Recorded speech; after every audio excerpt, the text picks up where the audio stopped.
in particular among those along the supply chain, if you wish, especially the traders and the consumers. So I would suggest that we need to build a joint understanding of what is considered let's say, a quality criteria for fruits and vegetables.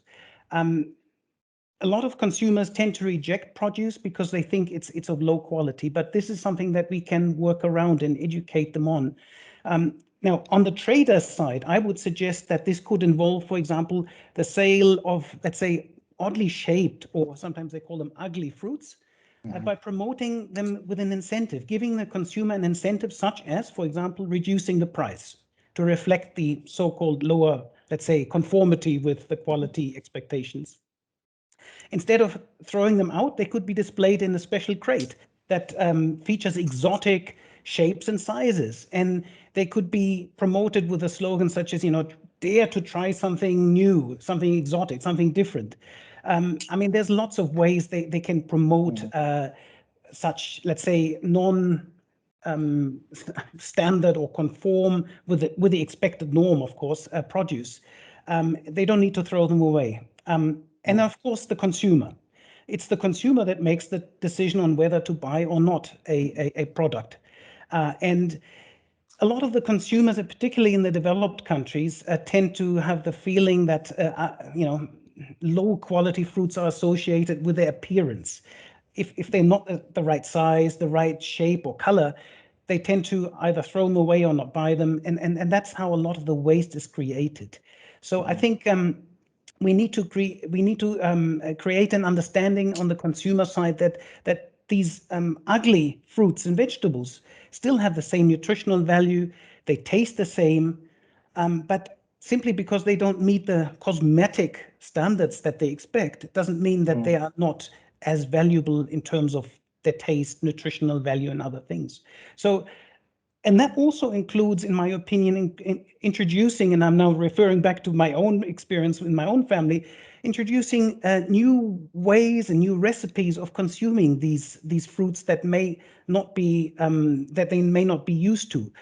For example, consumers can be educated or given ways and recipes of using more ripe fruits, for example, using them in ways that they might not have thought about in juices or in smoothies or in desserts where the texture is not so relevant. So there's a lot of things I think that can be done, but it does revolve around education.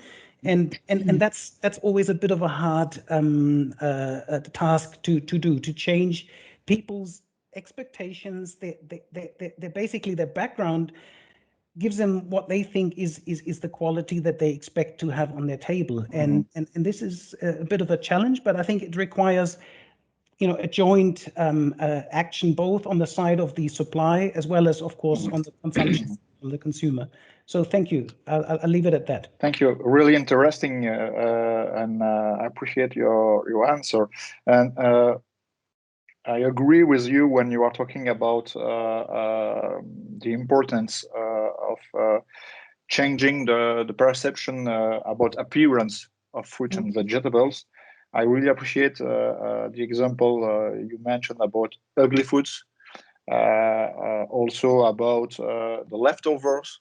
We can do a lot with leftovers of fruit and vegetables, and to my opinion, it's probably for consumer the main lever to enhance this awareness about fruit and vegetables. So thank you so much. It was really interesting. Maybe we can go ahead, move forward with you, Rosa, with the next question, unless you have something to add with Dirk comments, or maybe you want to add something, or we move forward. I think we can move. I think that did a very nice overview on the quality from different perspectives. So, which is passionate. Yeah, but in fact, working actually with stakeholders on these issues, you generally find that every market that you go into, the different quality preferences depending on the group of consumers that you're working with.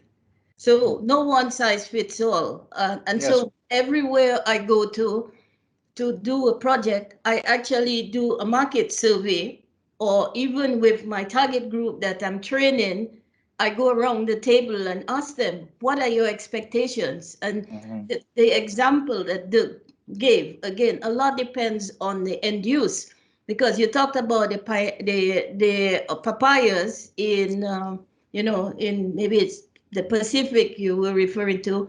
However, if you were to come further north and you were to go to Thailand, they're interested in the green papaya, the immature papaya, because they eat it as in a salad. So and another interesting factor is in I've been training people about quality management with tomatoes. And when everywhere else, everybody starts with a breaker green and going into ripe. And then in Cambodia, it's green tomatoes, not ripe. Yes, you're right. So it depends on the consumer's preference. Yeah, just to underscore what Dirk has been saying, it's a very interesting Yes, indeed. area of work. Yeah. Great. Thank you so much. So, next question. How to produce more and promote as well better accessibility to fruits and vegetables while preserving economic, social, and environmental sustainability. We are talking about CSR here, sustainability. Yes. Yes. I think though that when I read this question, my first reaction was, do we need to produce more? Because when we look at for example, the State of Food and Agriculture that is published by FAO, we see that we are losing on average about 25 or 20.6 or 20.5% of the fruits and vegetables that are produced locally. So globally. So I started to think through a little, what do we need to do differently? And really, I think it comes down to the shifting to from where we are now to more sustainable approaches using circular economy principles. Because right now our current fruit and vegetable supply chains are linear, and these, to a large extent, some of the problems that we have to deal with today are directly related to that take, make, use, and dispose system that we have. And so if we want to really begin to look more in terms of better production planning, forecasting according to our market requirements, and to fight food loss and waste through circularity, we need to get the stakeholders in the fruit and vegetable value chains to work together to find ways to keep food fresher for longer through improved storage conditions and logistics. And then we have to look at what can we do with the produce that is harvested, find opportunities also to convert waste, for example, into energy, how we're going to use or into feedstock, fertilizer, or other products. And then, of course, as we highlighted in the first two questions, we need to also educate consumers so that they can begin to shift their mindset and their attitudes as well. So I think, even the systems that we use, for example, in the packaging of fruits and vegetables within the supply chain, all of these issues have to be considered in terms of reducing the greenhouse gas emissions that we are dealing with. We have to begin to look more, for example, in the distribution system, to use more recycle, more in terms of the use of for example, plastic crates.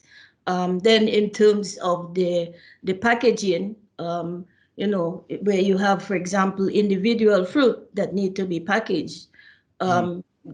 Consider some of the new and emerging options, the edible packaging, for example, where it makes sense, and the lightweighting, of the pack, to preserve freshness and quality.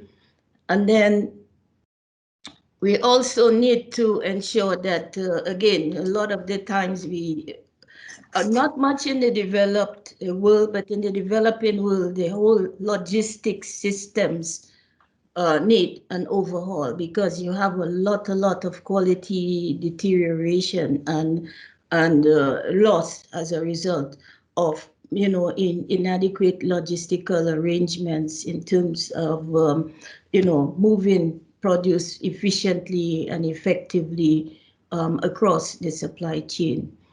And so a lot of these types of active initiatives need to take place. And then governments also have a role to play in terms of helping helping to move these types of actions forward. Because, a lot of the times the companies can initiate it, but you have to bring the different stakeholders on board. And so that enabling environment is very critical to be able to make those shifts from the linear approaches to more circular approaches that practice and better, this, like we call it, the circular collaboration as well among the different stakeholders. Great. I have another question. Don't you think that climate change has probably a great impact on fruits and vegetable accessibility more and more with the last few years, and probably in the future, if we don't change our process, our habits? Maybe it would be interesting if you can give some comments about this aspect. Yes, certainly. Climate change is going to impact fruit and vegetable production. You start to think about all of the various impacts. Availability of water resources for production, and then you think about also the perishability, high humidity conditions, high temperatures that necessitates more attention to the whole issue of the proper temperature management across the supply chain. And so we have to move, if we don't move to more sustainable practices across the entire system, then again, we would be doing, if we continue business as usual, what are we doing? We're putting more of these GHG emissions into the environment, and we have to manage all of these. And all of these issues need to be considered in that framework of, that circular economy, that sustainability issue, the sustainability considerations that we have to take. And we see a lot of the developing countries going into for example, already the cold hubs, different systems, and of course, digitalization of a lot of the supply chains is really helping a lot to be able to monitor, to manage a lot, to really make a difference, I think, in terms of helping the level of interaction and engagement of the different stakeholders. And so more of that will be actually needed than already exists to help us to be able to monitor and manage all of these different impacts more effectively and efficiently.